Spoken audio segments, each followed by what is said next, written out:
Everyone, welcome back to our channel. কেমন আছো তোমরা? আশা করি যে যেখানে আছো খুব ভালো আছো, আর আমরাও ভালো আছি। তো এখন ঘড়ির কাঁটায় বাজে প্রায় ওই তোমার 11টার মতো। তো এখন থেকে আমি আমার ভিডিও শুরু করছি। আর আজকে সকাল থেকে শুরু হয়েছে প্রচণ্ড পরিমাণে বৃষ্টি। সকালবেলা আমি গিয়েছিলাম একটু বাজারেতে বাজার করতে, তো বাইরে এত বৃষ্টি এসেছে তাই আমি ভিডিও করতে পারিনি। তো তোমাদের দেখায় কি পরিমাণ বৃষ্টি। দেখো, বৃষ্টি বৃষ্টি আর বৃষ্টি। এই যে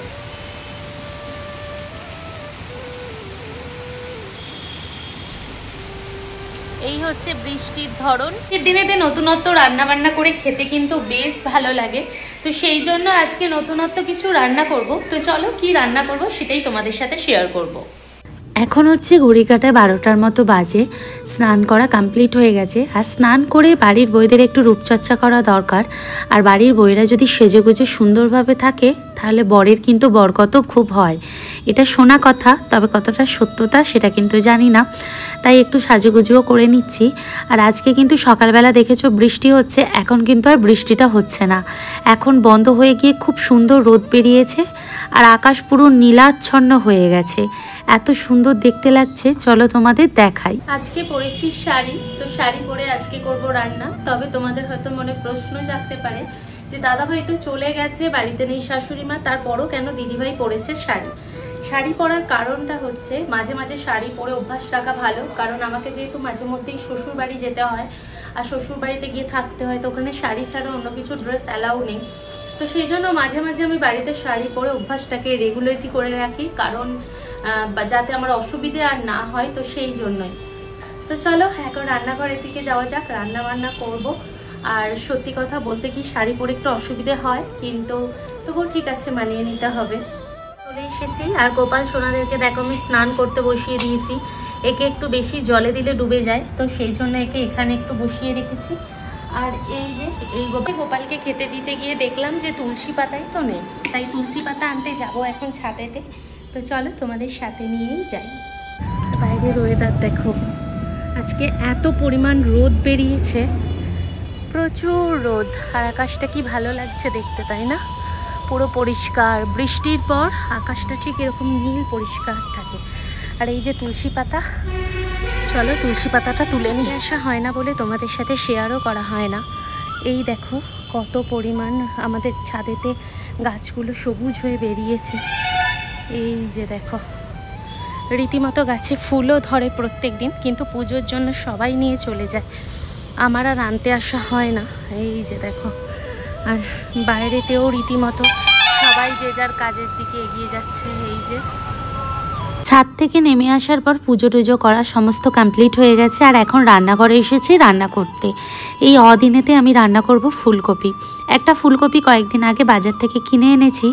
জানি এই সময় ফুলকপি খাওয়াটা ঠিক না, কারণ অসময়ে সবজি খাওয়া শরীরের জন্য খুবই ক্ষতিকারক। তারপরও খুব ইচ্ছে করলো ফুলকপি দিয়ে মাছ খাবো। আর মাছটা ছিল কিন্তু অনেক টাটকা মৃগেল মাছ ছিল। তো আজকে রান্না করব ফুলকপি, আলু আর মাছের ঝোল। মাছগুলোকে ভালো করে ধুয়ে নুন হলুদ মাখিয়ে তেলের মধ্যে দিয়ে লাল লাল করে ভেজে তুলে নেব। মাছ আবার একটু ভালো করে ভাজা না হলে আমার আবার খেতে ভালো লাগে না। তো সেই জন্য এখানে মাছ ভাজা করে তুলে নিয়েছি। ওই কড়ার মধ্যেই আমি আরও কিছুটা সাদা তেল দিয়ে দেব। তেল গরম হয়ে যেতে এর মধ্যে আমি ফুলকপিগুলোকে দিয়ে দেব, দিয়ে লাল লাল করে ভেজে নেব। শীতকালীন এই সবজিটা গরমকালেও মন্দ লাগে না। তবে এই অসময়ের দিনে এই শীতকালীন সবজিগুলো খেতে কিন্তু টেস্ট লাগে। তবে শীতকালের মতো অতটা ভালো না লাগলেও টেস্ট কিন্তু কিছু কম লাগে না। তবে এগুলো মাছের সাথে বা মাংসের সাথে রান্না করলে খেতে কিন্তু অত্যন্ত স্বাদও হয়। ফুলকপি ভেজে তুলে নিতে এর মধ্যে আমি দিয়ে দিলাম কাঁচা লঙ্কা আর পেঁয়াজ কুচি, দিয়ে ভালো করে লাল লাল করে ভেজে নেব আমি। আর সত্যি কথা বলতে কি, ফুলকপি কিন্তু এখন প্রত্যেক দিন অ্যাভেলেবেলই পাওয়া যায়। ফুলকপি, বাঁধাকপি, ডাঁটা বা শীতকালীন যে কোনো সবজি এখন কিন্তু মার্কেটে প্রায়ই অ্যাভেলেবেল বলতে পারো। পেঁয়াজ ভাজা হয়ে যেতে এখন এর মধ্যে আমি আদা রসুনের পেস্ট, শুকনো লঙ্কার গুঁড়ি আর হলুদ গুঁড়ি আর টমেটো দিয়ে ভালো করে মশলাটাকে কষে নেব। খুব শর্টকাটে খুব জলদি রান্নাটা করছি। যদি আরও জলদি রান্না করতে চাও তাহলে ফুলকপিটাকে তোমরা একটু হালকা সিদ্ধ করেও নিতে পারো। যে কোনো জিনিস পরিপাটি করে সুন্দরভাবে ভালোবেসে রান্না করলে সেই রান্নার স্বাদ কিন্তু থাকে অন্যরকম। তাই ভালোবাসার কাছে রান্নার স্বাদ দ্বিগুণ হয়। অনেকেই যাই তাই করে রান্না করে রেখে দিলে সেই রান্নাও কিন্তু সুন্দর খেতে হয়, তবে সেই যাই তাই করে রান্নাটাও কিন্তু সে মন দিয়ে করে বলেই তার টেস্ট কিন্তু লাগে অন্যরকম। ফুলকপি দিয়ে ভালো করে কষানো হয়ে যেতে এখানে কিন্তু আমি গরম জল ইউজ করেছি। আমি প্রত্যেক দিন রেগুলারের তরকারিতে বেশিরভাগ সময় গরম জল ইউজ করে থাকি, কারণ গরম জলের টেস্ট ভালো লাগে। বসিয়ে দিয়ে সে জাস্ট 5 মিনিট বসবো। ফুলকপিটা সিদ্ধ হয়ে গেলে ওর মধ্যে আমি গরম মশলা দিয়ে আর নামিয়ে নেব মাছটা দিয়ে। তো একটা কথা হঠাৎ করে মনে পড়লো, যেটা হচ্ছে আমি ভাবলাম তোমাদের সাথে শেয়ার করি। তো প্রথম কথা হচ্ছে, দেখো অনেকেই আমাকে এই কথাটা বলে যে তোমার জীবনে কি কোনো শত্রু নেই? সত্য প্রত্যেকটা মানুষেরই রয়েছে, সেটা যে যত উপকারী করুক না কেন, যে যত ভালোই করুক না কেন। বিরাট কোহলিরও শত্রু আছে, মুকেশ আম্বানিরও শত্রু আছে, আমার হাজব্যান্ডেরও শত্রু আছে, এমনকি একটা ভিখারিরও শত্রু আছে। শত্রু প্রত্যেকটা মানুষের থাকে, শত্রু ছাড়া জীবন হয় না। আর শত্রু তোমার জীবনে যদি না থাকে, তুমি জীবনে কিন্তু কখনো উন্নতিও করতে পারবে না। কারণ একজন শত্রু তোমার ওপর হিংসে করলেই তোমার ইচ্ছে করবে যে ওই জায়গাটা তুমি যাতে অ্যাচিভ করতে পারো। তো আমি মনে করি শত্রু থাকা প্রত্যেকের জীবনে ভালো। হ্যাঁ, আমার জীবনেও শত্রু থাকে। শত্রুরা কখনো বন্ধু হতে পারে না, যতই বলুক সে বন্ধু হবে। সংসার জীবনের শত্রুতা আলাদা, বাইরের শত্রুতা আলাদা। সংসার জীবনের শত্রুতা যেটা, সেটা হচ্ছে জীবনের সব থেকে বড় শত্রুতা, এবং সেটাকে মানিয়ে নিয়ে চলা যে কতটা কষ্টকর বিষয়, সেটা একজন মানে সংসারে বই বোঝে। প্রত্যেক সংসারে থাকলে, প্রত্যেকটা মানুষের সঙ্গে বা প্রত্যেকটা জায়গায় থাকলে আশেপাশে সকলের সঙ্গেই শত্রুতা থাকে। এবার কথা হচ্ছে যে শত্রু সে সারা জীবনই তোমাকে হিংসে করবে, এটাই নর্মাল। সে হিংসে করবার জন্যই অ্যাকচুয়ালি হয়তো তোমার জন্য জন্মেছে। এবার বাকি রইল সে যে তোমার সঙ্গে হিংসেমি করছে, তাতে কিন্তু তোমার উন্নতিই হচ্ছে, অবনতি কিছু হচ্ছে না। বাকি রইল হচ্ছে তাকে দমন কি করে করবে।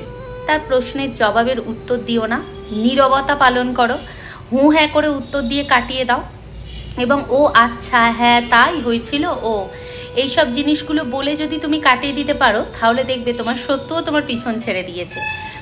এই শিক্ষাটা আমাদের পাড়ায় এক ঠাকুমা ছিল, সেই ঠাকুমা আমাকে বলেছিল সংসার জীবনে শত্রু অনেক আসবে, কিন্তু সেই শত্রুকে ওভারকাম কি করে করবি, সেটা হলো শত্রুকে কখনো প্রশ্রয়, তুই তো জানিস ওই মানুষটা খারাপ, তোকে প্রশ্রয় দেওয়ার কোনো প্রশ্নই ওঠে না। সে যখন তোর কাছে কোনো কথা বলবে বা কিছু বলবে, হুঁ হ্যাঁ ও আচ্ছা বলে কাটিয়ে দিবি। দেখবি সেও বুঝে যাবে তুই তাকে পছন্দ করিস না, এবং সেও বুঝতে পারবে যে তুই বুঝে গেছিস সে কত বড় শত্রু তোর জন্য।